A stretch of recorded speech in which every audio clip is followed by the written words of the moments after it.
Un fin de semana movido para la principal fuerza opositora que ha celebrado sus 52 años de existencia.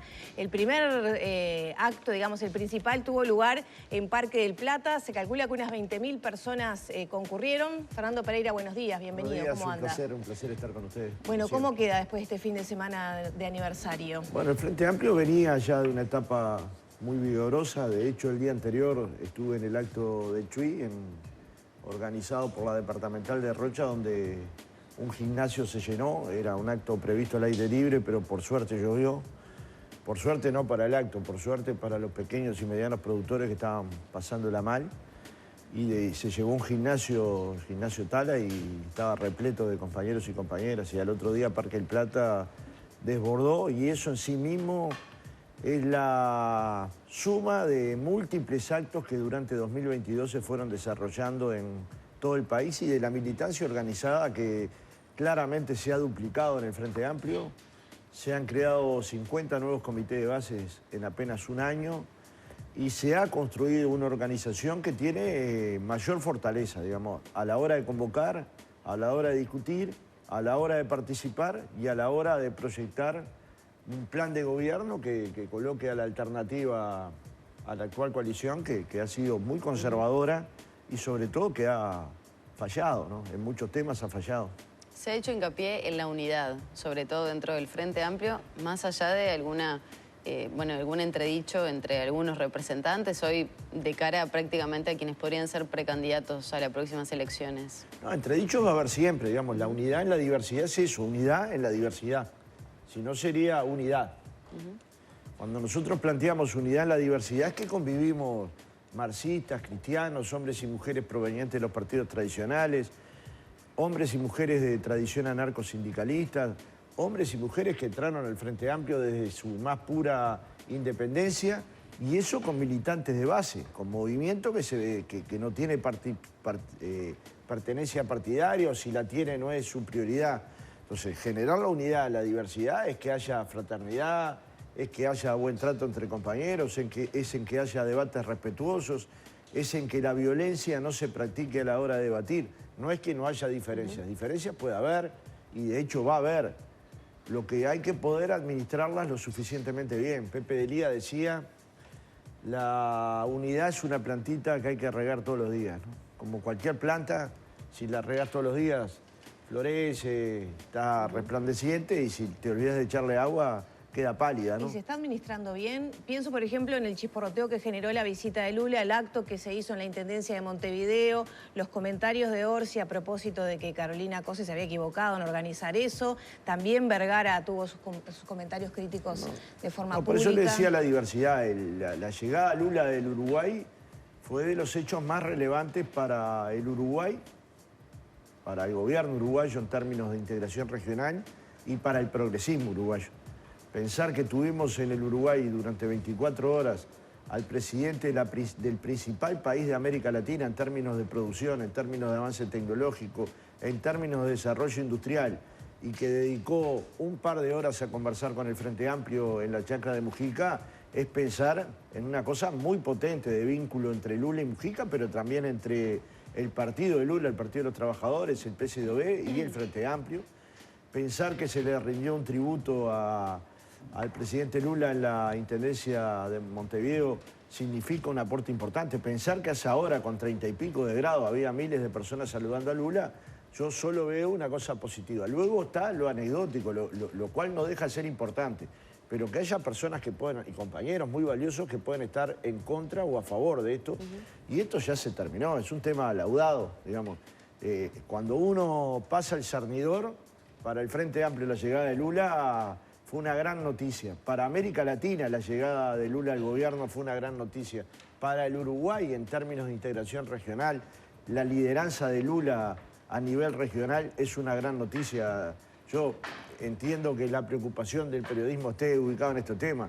Desde el punto de vista de la presidencia del Frente Amplio, lo más importante es que conectamos con Lula, con Fernando Haddad, con Celso Amorín, que quedamos conectados para futuras reuniones el año próximo, y que eso nos da una proximidad a un sector que va a modernizar la izquierda en Brasil y que también nos va a dar herramientas para modernizar el gobierno de la izquierda en el Uruguay, ¿no? Si eso lo hubiera hecho, por ejemplo, cualquier otro partido tradicional de nuestro país o cualquier otro partido político con la llegada de Bolsonaro, por ejemplo, ¿el Frente hubiera reaccionado igual? Yo creo que homenajear a Bolsonaro hubiera sido un sacrilegio, ¿no? Pero cada cual homenajea a los que quieren. Hay gente que homenajea a personas que estuvieron en la dictadura militar. Yo no me pararía delante de alguien que homenajea o que defiende a quienes ultrajaron los derechos humanos en Uruguay. Acá estamos hablando de un presidente democráticamente electo 2 veces, que es electo por 3ª vez, que fue perseguido injustamente como se demostró por el juez Moro, que sufrió la cárcel y que es amigo del Uruguay. Creo que un homenaje de ese tipo es perfectamente válido y dentro de la institucionalidad uruguaya, si lo hubiera hecho otro partido con una figura democrática, sin ningún problema. El Frente Amplio no tiene problema con eso. Usted hablaba de la unidad, el Pero rol Bolsonaro no es democrático, ¿no? Ahí se estaría homenajeando a alguien que segrega a los negros, Puso Bolsonaro a las por hablar mujeres. justamente del presidente anterior a Lula. Sí, lo que pasa es que era un presidente electo democráticamente, pero en su forma de actuar poco democrático, ¿no? Hizo de Brasil pasar de la 6ª potencia del mundo a la 13ª, destrozó la Amazonia, o intentó destrozarla, generó políticas que llevaron a 33 millones de brasileros a la pobreza. Ustedes han visto las frases despectivas sobre las mujeres, sobre los negros. Eso de democrático tiene muy poco, ¿no? Le toca jugar un rol articulador dentro de la fuerza política, sobre todo por esas diferencias que muchas veces han trascendido la interna del partido y se han expresado públicamente. Yo estoy muy contento con el Frente Amplio porque, bueno, antes de entrar a la presidencia me decían lo complejo que iba a ser coordinar con personas que tenían ya una historia, que tenían una trascendencia pública y la verdad que eso no ha sido así. Yo he podido reunirme con las bancadas parlamentarias, tanto la del Senado como la de diputados, y conversar de igual a igual. He podido conversar con los 3 intendentes cada vez que lo he necesitado. He podido reunir los 3 intendentes cada vez que lo he precisado. No veo esa dificultad, lo que no quiere decir que mi papel no sea articular, claro que lo es. Y articular supone una cosa fundamental, que ninguno de nosotros nos podemos arrogar el derecho de poner en riesgo la victoria popular. Y esto lo tenemos que tener en el centro del ADN Frente Amplista. Cada uno de nosotros es importante personalmente, tiene sus valores, le agrega al Frente Amplio calidad, pero al mismo tiempo tiene que ser responsable para que en colectivo el Frente Amplio llegue a gobernar. El Frente Amplio tiene que ser la alternativa y la esperanza se construye en la medida de que la sociedad uruguaya vea un camino, vea un programa de soluciones, vea una oposición que se para firme y pone la cara ante cuestiones que son negativas para el país, pero al mismo tiempo una oposición que está en condiciones de proponerle al país cuestiones programáticas para cambiar el destino de 3 años que han sido muy negativos para los uruguayos desde muchos puntos de vista, ¿no? Y en ese contexto, ¿en qué se van a materializar esos conceptos? Por ejemplo, empieza la discusión en diputados de la reforma jubilatoria. Bueno, eso es ¿Cómo más se que va a una procesar? reforma. Porque el Frente Amplio solo no tiene los votos para procesar los cambios que pretende, ¿no? Nosotros admitimos que hoy no somos mayoría. Y eso es ser un partido democrático. Los partidos democráticos admiten que el que gana gobierna. Y el que pierde es oposición. No se dedica a buscar hallazgos del gobierno o pequeños logros del gobierno. Se dedica a ser oposición. A veces le piden al Frente Amplio que sea estudioso de los logros del gobierno, cuando nunca se le ha pedido a otro partido. Por ejemplo, ¿por qué no se le pregunta al gobierno cuáles son las buenas actitudes de la oposición? Porque en otros países del mundo, con los escándalos que tiene el gobierno hoy, había un caos. Y en el Uruguay no lo hay. En el Uruguay hay un debate público. ¿Y por qué no se le pregunta a Delgado si eso no es patriótico? Construir una lógica por la cual el Frente Amplio protesta, porque es lógico que proteste si le dimos un pasaporte a un narcotraficante pesado y peligroso que estaba preso en Dubái por entrar por un pasaporte paraguayo falso. Mi querida abuela Gloria no se lo hubiera dado nunca, nunca. Entonces tienen cosas para explicar, pero no generamos caos. Tienen muchas cosas para explicar en el caso Astesiano. ¿Por qué se dio seguimiento al presidente del PIT-CNT? ¿Por qué se le dio seguimiento al senador Charles Carrera y al senador Mario Vergara? Tienen cosas para explicar en el puerto. ¿Por qué se entregó el puerto 50 años sin informe jurídico, sin informe económico? No importa si hay problemas penales o no. Nosotros hablamos de política y pedimos explicaciones, pero luego somos muy responsables a la hora de actuar. Y a la hora de actuar es que en el Uruguay uno camina por las calles con mucha tranquilidad y en otros países de América Latina no. Entonces, en algún momento tal vez haya que preguntarle al gobierno en buen tono cuáles creen que son las virtudes del Frente Amplio. Porque todo lo que le pasa al gobierno aparentemente es culpa del Frente Amplio. Esto es en respuesta a lo que ha dicho Álvaro Delgado, secretario de la Delgado Presidencia, que está obsesionado. Están obsesionados con volver al poder. Nosotros no tenemos ninguna obsesión. Si tuviéramos obsesiones, estuviéramos tomando otras medidas. ¿Cómo cuáles? Nosotros creemos que el pueblo uruguayo, bueno, como cuáles me los guardo porque no quiero agitar fantasmas. Nosotros creemos que el Frente Amplio va a volver al gobierno de una sola forma y no queremos volver de otra. El 1 de marzo de 2025 con el voto de los uruguayos y uruguayas. ¿Por qué dijo que es incalificable lo que dijo Delgado? Porque tratarnos de poco patriotas a una fuerza política que tuvo de miles de hombres y mujeres procesados y presos y torturados dentro de las cárceles del Uruguay, miles de exiliados, todavía cuenta con desaparecidos. De hecho, mañana Luis Puig va a presentarse en Roma en el caso de Elena Quinteros. Y luego no tuvo ninguna actitud antidemocrática durante todo este periodo, desde el 85 para acá. ¿Qué es lo poco patriótico? ¿Por qué no le preguntan qué es lo poco patriótico?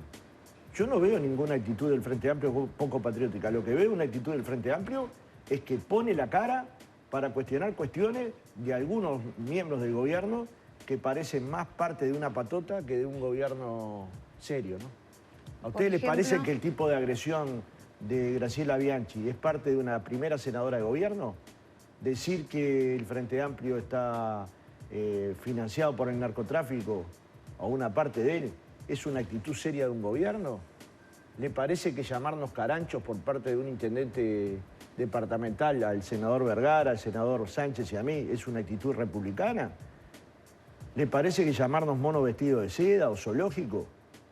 Y esas personas después levantan la mano y dicen, qué agresivo el Frente Amplio. No, qué agresivo el Partido Nacional y fundamentalmente el herrerismo. Eso no lo vemos en el Partido Colorado, ni lo vemos en otros sectores de la coalición, pero en el Partido Nacional hay una serie de hombres y mujeres que tienen como práctica ser duros, atacar, y nosotros no lo hacemos. Pero luego a la hora de juzgar dicen, el Frente Amplio está radicalizado. ¿Radicalizado? Si no fuera que lo dicen, yo pensaría que sería una broma. Un partido que todo lo lauda en el Parlamento, en la discusión política, en la discusión en los medios, ¿es un partido radicalizado? No han visto América Latina. Pereira, no han mirado una foto de América Latina, de lo que es un partido radicalizado en la oposición. ¿Se han conocido nuevos audios de la situación de Astesiano con el tema solo acá enfrente, ¿no? En Brasil. Vinculadas a una suerte de espionaje, se está analizando esa situación por parte de un policía, además que pedía investigar a docentes, a estudiantes. ¿El Frente Amplio va a hacer algún tipo de pedido especial? ¿Se manejaba la posibilidad de convocar nuevamente al ministro del Interior? ¿Qué pasos va a dar el Frente Amplio como fuerza política? Bueno, hoy nos vamos a reunir en el secretariado dentro de un ratito y en la mesa a las 6 de la tarde y también con la bancada parlamentaria para analizar cuáles son los mejores pasos. Hay un proceso que hay que dejarlo laudar en la justicia uruguaya y hay que permitir que la fiscal del caso trabaje con tranquilidad. Y hay otros temas que son del mundo de la política y es la gravedad que ha tenido el seguimiento del presidente del PIT-CNT claramente demostrado. Yo no sé si después tiene causas penales, no importa. El espionaje en democracia entre el 85 y 2005 demostró varios delitos, que luego no tuvo causas penales porque habían prescrito, pero sucedió. Hay un libro, se constata cómo fueron los hechos. Hay un relato del fiscal Rodríguez. En este caso hay una situación delicada sobre el presidente del PIT-CNT y ahora sobre alumnos y profesores del Liceo 41. A esta persona, Astesiano, que le llaman mitómano y que le llaman de mil maneras, perejil.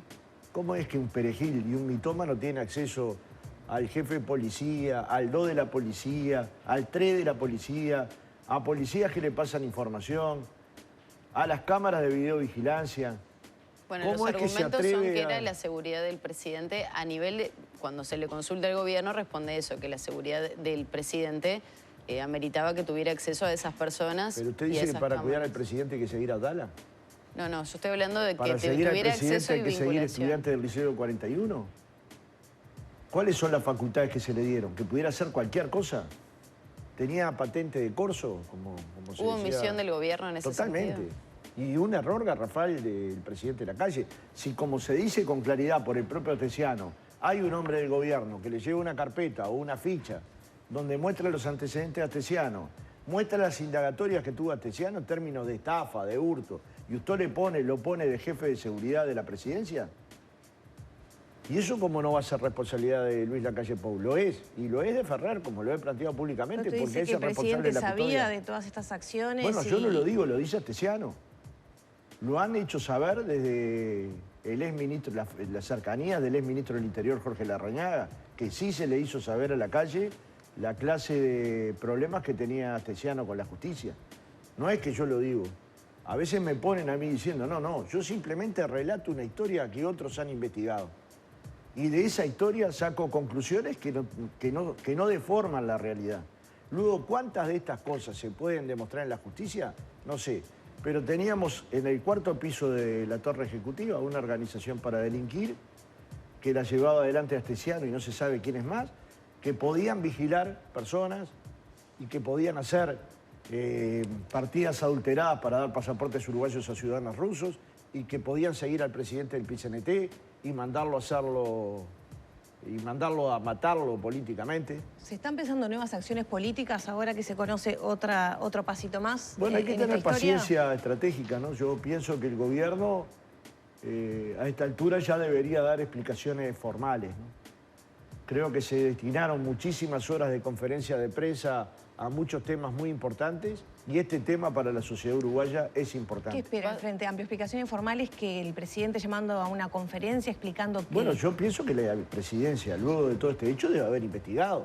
No me imagino que un gobierno tenga un problema de este tipo y no haya generado su propia investigación para ver qué sucedió, para ver qué se vulneró, para ver quiénes son los responsables, por lo menos políticos del tema. No me lo imagino. ¿Va a solicitar una reunión por este tema a la calle? No, por ahora no. ¿Cómo es el vínculo el día de hoy con el presidente? Bueno, hace mucho que no hablamos, pero tampoco ha meritado hablar. Hace poco le dejamos una propuesta vinculada a medidas del Frente Amplio, vinculadas a la sequía, un problema que azotó y azota a los pequeños, medianos y productores familiares. Nos parecía que las medidas del gobierno habían quedado demasiado cortas y que era necesario entonces recapitular y pensar en aplazamientos mayores a los que se habían dado, pensar en subsidios, como en un momento planteó Botana en la sequía del 2009. Decía, acá está el Partido Nacional para votar subsidios. Bueno, hoy si hay un sector que necesita subsidios es el pequeño, el productor familiar, el productor mediano. Entonces, digamos, y le dejamos dicho que si el presidente estaba interesado en intercambiar con el Frente Amplio, con sus técnicos, estamos a las órdenes y hasta ahora no nos han llamado. Pero eso es parte de la normalidad. Pueden tomar en cuenta o no las opiniones del Frente Amplio o las propuestas del Frente Amplio, pero no lo he llamado personalmente. Pero no tengo un problema con el presidente. No tengo una opinión negativa del presidente. Creo que están gobernando con fallas grandes. No es normal que en el Uruguay se caigan tantos ministros en 3 años. No es normal poder acordarnos cuáles son los ministros que permanecen con más facilidad que los que ya dejaron de ejercer. No es normal que el hombre que iba a llegar para cambiar las políticas sociales del país durara tan poco tiempo en el país y además no se construyera nunca el Mides en el Casaballe. No es normal que el Ministerio de Relaciones Exteriores, que iba a cambiar la política de embajadas de cóctel por embajadas de inserción internacional y comercial, y no haya durado 1 año. No es normal que hayan caído la mayor parte de los ministros que integraron la coalición por el Partido Colorado. Y esta falta de estabilidad le ha dado al gobierno enormes problemas. Y ante esos problemas apretan el acelerador y quieren hacer una reforma de la seguridad social que solo afecta a los trabajadores cobrándoles por 2 vías, por mayor cantidad de años de trabajo y por menor edad, por menor monto al retiro de la edad jubilatoria. Ya No es tenemos que normal. cerrar. El Frente Amplio va a negociar con Cabildo Pero me Abierto ahora dejas en el Parlamento. una frase, no es normal querer hacer una reforma educativa sin las maestras, sin las profesoras, sin los académicos. No es normal que se apriete el acelerador cuando usted tiene problemas. El gobierno nos prometió nuestros principales 5 años y en realidad hemos vivido nuevamente 3 años de rebaja salarial. Y esto la gente lo sabe, no necesita el Frente Amplio. En realidad el Frente Amplio necesita de esos uruguayos y uruguayos para construir la musculatura necesaria y ser la alternativa al gobierno neoliberal. Muchas gracias. A las Reina. órdenes.